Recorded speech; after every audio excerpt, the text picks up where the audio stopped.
Welcome to Stoked, the podcast that helps adventure elopement photographers hit six figures and beyond in their businesses without hustling on social media. I'm your host, Megan McPhail, a former burnt-out emergency veterinarian that quit my hard-earned career to become an elopement photographer. Now I'm living a life I absolutely love, full of travel, adventure, and financial abundance, and I am hell-bent on helping you do the same. Are you ready to start booking out your calendar with dream couples in breathtaking locations and feeling genuinely stoked about your elopement photography business, life, and bank account? Then let's dive into this week's episode. Hey, it's your host, Megan McPhail, and today I have a really exciting guest.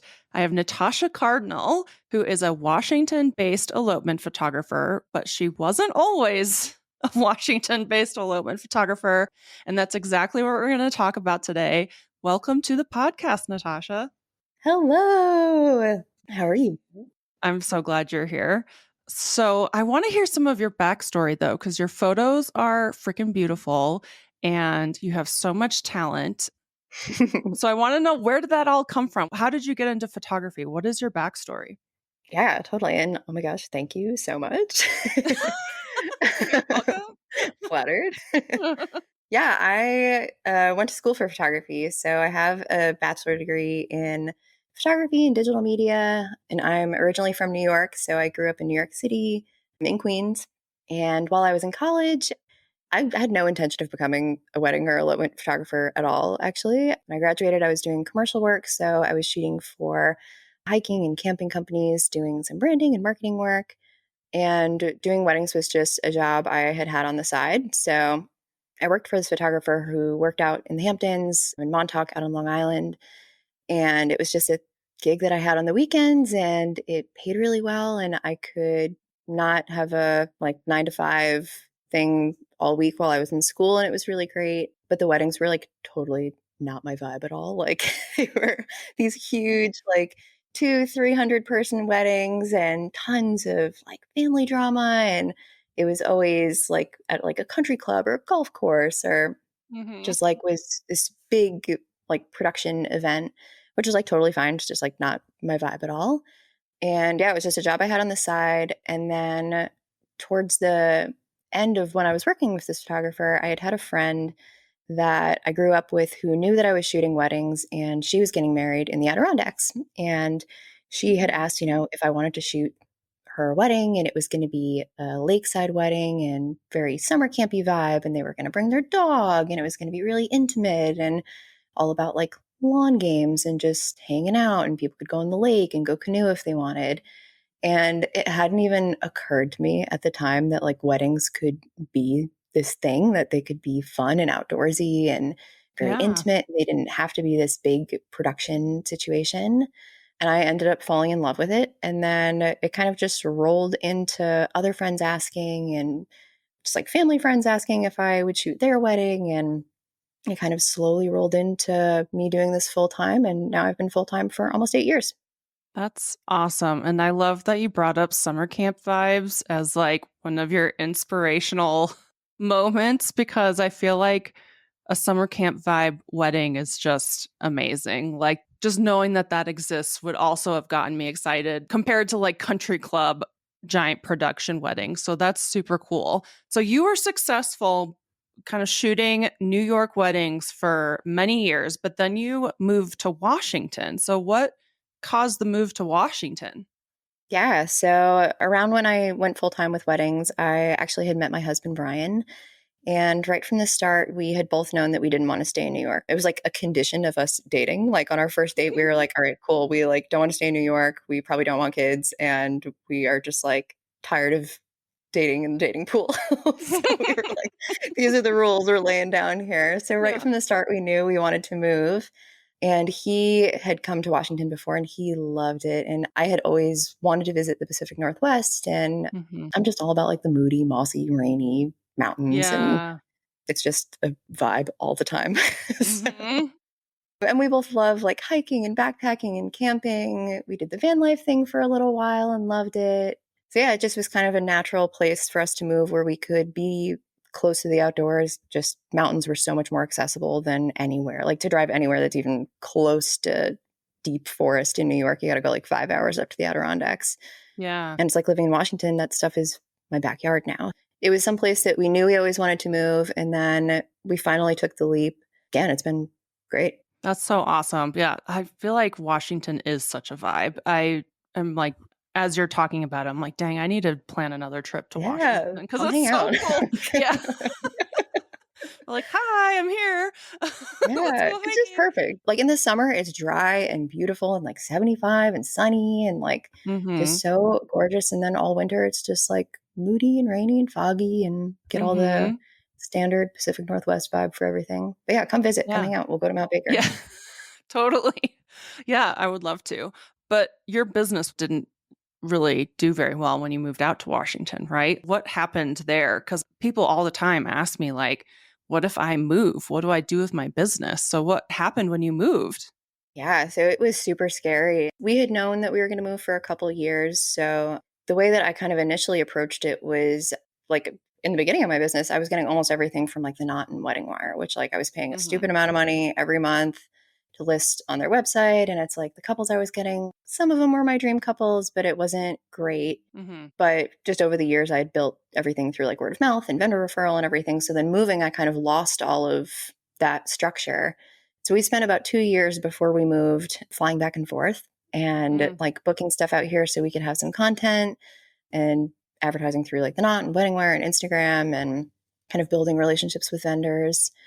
And it was really, really slow. Like even when we moved, we had some stuff booked. We had like a handful of things. I don't remember how many it was, but it was not a lot.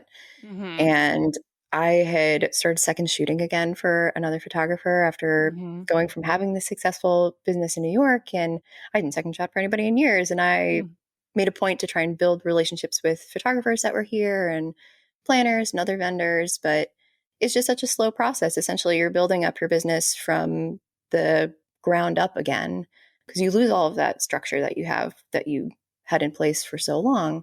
Mm-hmm. So I was kind of floundering for a while and like the market kind of changes too. Like what marketing works changes over the years. And Yeah. I didn't know what worked out here and what was kind of like the new way that people were booking stuff. So yeah, it was very scary for a little while. And Mm-hmm. I felt like I ended up going so many different directions where I was like, all right, maybe I'll start doing like Facebook and Instagram ads. Maybe I'll join Facebook groups for like Pacific Northwest wedding vendors. I'll Mm-hmm. just do a bunch of styled shoots and like hope that people see stuff. And Yeah. it got to a point where I just like didn't know what else to do. And I saw your ad on Instagram for the Elopement Photographer Mastermind. Yeah. And honestly, it's been amazing. Honestly, and this is like, Megan did not pay me to say this. I legit feel this way, but it's like that was the thing that I think changed my whole business because when we moved, actually, I also wasn't doing everything specific to elopements. I was still doing quite a few like traditional weddings, bigger weddings, but I knew that I didn't want to do that anymore. Like my husband and I were engaged at the time and we knew that we didn't want to have a big wedding. We'd known that we wanted to elope and we'd never felt like we had aligned with the whole traditional wedding situation where Yeah. a lot of our couples by the time wedding day would roll around, they would be so stressed out that they like 80% of the time we're just like, I wish we just eloped. I wish we just did what we wanted to Yeah. do initially. I wish we didn't listen to our families and being pressured into having this big wedding. So I think just over the years, hearing that and seeing that over and over again, and it wasn't all the time. Like there were plenty of people that enjoyed like a bigger situation, but for our Yeah. couples, it was so often. And we felt that way too. And we just kind of felt like moving into that, moving forward was so much more true to us and our business and who we were. And Yeah. I kind of went on a weird tangent. I didn't really answer your Yeah. question, but I went on No, but a no, that was perfect because I might go on some tangents too. It sounds like you were like wanting to follow your heart and like your values and really pursue elopements. And, you're in Washington and you're about to elope yourself. And you're like, we need to have this elopement photography business, but you had no idea how to do it. And to be honest, weddings, you can build your business on word of mouth and referrals. And elopements, they are not like that. So it makes total sense that you would go from like a big city to the Pacific Northwest and like, well, I built my business one way and now I have no idea how to build it this way. Exactly. That's exactly what happened too, is like we knew for a long time that it was something that we wanted to kind of niche down into. And we had like shot, a couple a year when we were in New York and just like intimate weddings or a handful of elopements. But yeah, like you said, it's just like building that vendor network just is really difficult to do for elopements because there's like a handful of vendors that you use. And Mm-hmm. usually the photographer is the one that's kind of planning most of the stuff. So it's building a referral network there is just like near impossible to do from the ground up unless you kind of have something in place already. Yeah. So yeah, it was just like we were totally lost in figuring Mm-hmm. out how to do it all. Yeah, because there aren't necessarily like bridesmaids you can schmooze that will then book you for their wedding, Yep. Like it's just a totally different strategy. Okay, so you found me on Instagram. It was meant to be. So then how did you end up ramping up business? Because now you're like booked out. Like from now till October, you said you are full. Yep. So how did that all come to be? Yeah. So I feel like one of the major things was kind of understanding marketing specifically for elopements. So Mm-hmm. running Google ads, that's where I get most of my couples now. I do a lot Mm-hmm. of like SEO work, and that's most of where I'm getting people from now. I get a handful of people from Instagram every now and then, a Mm-hmm. couple of referrals from like older couples. But for the most part, it was really diving into like building out the website so that the website was really informational. I had a ton of stuff for couples to just kind of see what we've done and understand how we're going to kind of guide them through everything. Mm-hmm. And then just running ads to the website and also like really great copywriting on our website too has been like a major thing that people comment on all the time too. Like all of our couples that reach out are now just like, reading everything that we read on the website, it feels like we are like friends before we even know you. Aw. Yeah, I know it. Like the people write the nicest stuff also. It just Yeah. like blows me away. I don't, I don't know how to Yeah, just handle it, like but on the it's inquiry form, right? Like, I yeah, I'm just getting love like that. love letters from couples I've never like spoken to before. Very nice. Yeah, what are your clients like in Washington compared to New York? Yeah, it's very different. So like personality wise, very similar. So we get a lot of people that are really similar to us actually. So Mhm. do a lot of camping and hiking and backpacking. They love dogs. Like most of the time they're bringing their dogs or just love animals in general. Mhm. I do a lot of cooking. So like cooking is like my love language. And Mhm. it's one of those things that like almost everybody that reaches out is like, yeah, one of our things is we cook really intimate dinners together, or like we go out to restaurants and are just like they're fellow foodies. Mhm. But as far as like where they're kind of coming from and what their mindset is, pretty much all of them are in the same mindset that I was when we got married, which was that we never aligned with the traditional wedding. Mhm. Either like for family drama, like our parents are divorced, like there's always some sort of crazy family drama going on. Like the idea of getting all of those people together is actually my worst nightmare. Mhm. And just like weddings are really expensive and never felt very personalized. Mhm.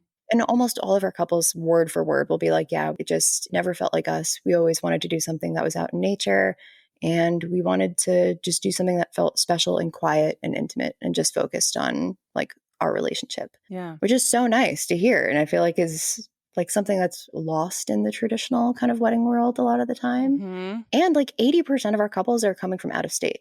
So almost Cool. everybody is, yeah. And it's great because we get to like show people around too. So it's like Mhm. people kind of end up putting their trust in you to tell them where all the best places are and what Yeah. other vendors to hire and where to go and what's going to be beautiful, what time of day. So it's very different in the sense that when you're shooting a more traditional wedding, you are part of a team that is kind of all working on these things together. So you're not necessarily guiding them from start to finish through everything. You're guiding them through like the photography process for stuff and some minor things for wedding planning. But for the most part, you're a little bit more hands off when it comes to the actual wedding planning.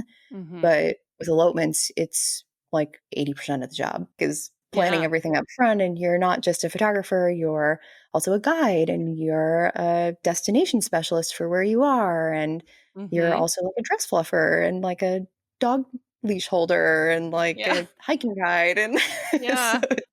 Snack yeah, it's a, provider, all the things. yeah, yeah, you become all Yeah. the things, which is really nice. And I really like it. Yeah, I'm glad you like it because that's what you're doing. Are you, like, loving elopements more than weddings? I don't wanna, like, pit the 2 against each other, but, like, how is it just being like, "Okay, now I just shoot elopements out in nature?" Like, is it just, like, filling your cup, or how do you feel about it? Totally. It's definitely like very fulfilling for me, I think, especially because I'm much more of an introvert too. So I'm Mhm. not a particularly social person. Like I'm not a partier. Like if we're at home, we're on the couch watching stuff on YouTube. If we're out, we're like hiking or camping Mhm. or doing some adventure sport of some sort. So like the big party vibe was never something that I was super into. I do occasionally miss it, honestly. Like I Mhm. miss reception at weddings sometimes, Yeah. which is nice because like occasionally there's a couple that like they'll do a reception after their elopement or something. So I still get the best of both worlds. Yeah. Yeah, it's definitely just so different. Yeah, and I feel like you said your love language is cooking, but I also think that the love language of elopement photographers is also like showing people these beautiful places that they've probably never been to and being able to document that. Like that's some of my favorite parts of an elopement day is being like, look at this view we just hiked to and the couple being like, "Oh my god, it's so beautiful." Like I Yeah. feel like that's part of our love language too. And you're describing yourself, but you're also describing couples that want to elope. Like they're very similar. Their values aren't the same as those people having giant weddings and they're introverts. You know, that's why so many elopement photographers get along so well with their couples because we all share the same values. We're all introverts. We'd rather talk deeply about stuff than make small talk all day. There's just so much that really connects that it ends up being very fulfilling for us and our couples, which is super cool. Yeah, totally. I couldn't agree more. So how would you describe like your client experience now? Because I know client experience is really important to you and it's so different compared to weddings. Like how would you describe it? Yeah, I think that's like such a perfect way to describe eloping couples also and how it ties into the client experience too is Mhm. having a client experience for couples that are eloping is very different because it is so much more intimate. So, like you said, a lot of the couples are like us, where we're introverts and we're not about a ton of attention, but we want something that is really meaningful and something that feels much more special. So, you're not just hiring a vendor because you're hiring a whole team to build this like beautiful vision for you that's going to be a big party. And it's totally different because it's so much more intimate. Essentially, what Mhm. we're doing is like most of the time my couples don't even visit before their elopement, so they're coming in blind. They're getting off a plane and they're showing up where I tell them to, and they have never been there before and they Yeah. don't know what it's going to be like, and they just kind of blindly trust that we can take them through this experience and it's going to be magical and beautiful and everything that they Mhm. hoped for. And to do that, you have to really get to know people too. And Mhm. so my client experience is pretty involved where I'm not like super, super like in their face all the time. But from when they book until elopement day, we have a lot of touch points and a lot of information that I send them where, like, after they sign their contract and make their deposit, I send a really long questionnaire that helps me get to know their personality a little bit more, their preferences for, what's important to them on elopement day. Like, are Mhm. views more important to them? Do they need it to be accessible? Does it need to be dog friendly? What's their dream day look like to them? Like, Mhm. what sort of music do they listen to? What's a perfect date night for them? Mhm. A lot of them are really cheesy questions, but if you give people the opportunity to answer really cheesy questions, they go really in depth because Mhm. nobody asks those questions to them most of the time. So, yeah, it's just giving people kind of a place where they feel like they can be themselves right off the bat, is Mhm. just giving them space to be able to voice all of those concerns to you and all the things they're really excited about and things about them that they really love, where essentially you're building this relationship that's not just a photographer client relationship. You are getting to know them on a very personal level because their wedding day is a much more intimate and personal experience than most wedding days are because it's typically Mhm. just the 3 of us or the 4 of us Yeah. if Brian's there with me, or if there's a dog or something, there's 5, but Yeah. it's Yeah. um, but yeah, so it's a lot of balancing kind of building that personal relationship with them Mhm. because there's nothing else to distract them also. So you're going to spend all day with these people, and you are going to be one of the only people that's around while they're having very emotional exchanges with each other. So building a space that feels very comfortable and gives them space to kind of be themselves Mm-hmm. is a very big chunk of my client experience. And then the rest is just being super, super organized because you are planning a wedding from start to finish. So Mm-hmm. you are planning out timeline and what trails we're going to take, helping them with permits, helping them find other vendors, where they're going to stay, if they need like a private chef or something. Like Yeah. I give them recommendations for stuff to do in the area while they're here besides their elopement day. Mm-hmm. Essentially, you're like also a travel guide for them, or at least in my case, I'm a travel guide for them. Mm-hmm. Like I have like a ton of blog posts on like how to get your Washington marriage license and how to get your national park elopement permit and like guides for each individual specific location. Mm-hmm. So yeah, it's just building a personal relationship with them and then also just being super on top of being organized and the actual information for planning out an elopement. Yeah. I mean, it sounds like you're building trust in your marketing before they ever inquire with you because they're inquiring with like a love story to you, you know? And then you're building even more trust after they book you so that they feel comfortable being themselves and having these intimate moments in front of you and knowing that they can just fly in, hop off a plane, show up, and you've taken care of everything because you've listened to them and you've listened to their desires and their concerns and you've gotten to know them and their relationship. So, yeah, you get to just have this fun day out in nature and it's like hanging out with old friends, which is amazing. Yeah. I love Yeah, that it's so great. much. Yeah, and a lot of the time too is like we stay in touch long after their elopement too. Like I've become friends with a lot of my couples where like if they're in the area for vacation or they're just visiting friends or family or something, like we'll hang out, we'll get coffee and Mhm. stuff. Like they'll say hey if they're here. And I've built such amazing, just like lifelong friendships with so many of our couples because we are so similar and we have so much in common. Mhm. And yeah, so it expands long after their elopement for sure. Yeah, I love that. What has been your favorite elopement day so far? Oh, that is so hard to, to answer. Yeah. Oh, that's so hard. Ooh, one of them has been something that's just been like at the top of my list for a really long time was one of my ultimate goals before I even like niche down into elopements was I wanted to shoot a redwoods elopement. And I finally got to do it in early May, or Mhm. I think it was in April actually. But yeah, and it was just a perfect day where like we use it as an opportunity to drive down the coast and drive all the way down to the redwoods, and it was just us and the couple, and they let us bring our dog Fern also, which which is on a side note is like a great perk also is that like people will request that I bring my dog to their elopements because they can't bring their dog. So they're like, well, we want to love on a dog on our elopement day. That's so cute. I would probably do the same thing if my dogs couldn't It's be so there. I'd great. be like, "Will you bring yours?"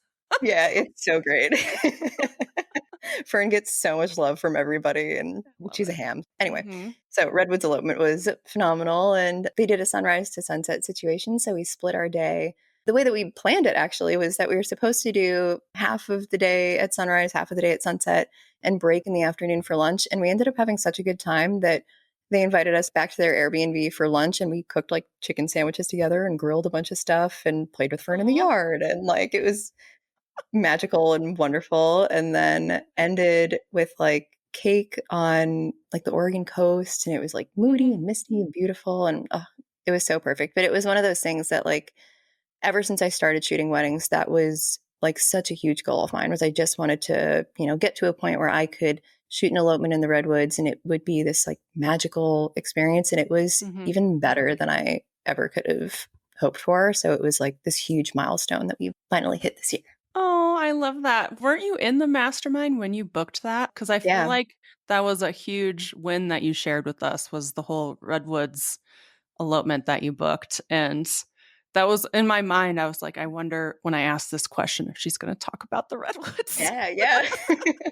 Yeah, because it was so special, and I think I booked it, like, 2 or 3 months into the mastermind program, Mhm. and it was one of the first ones too that I think I booked after, like, doing all the Google ads and Mhm. just, like, working through all the stuff in the program, Mhm. and it was just such a huge win. It felt so good. And I was so happy. And also, like, everybody in the program was also so excited for me. And everyone in the program is so great.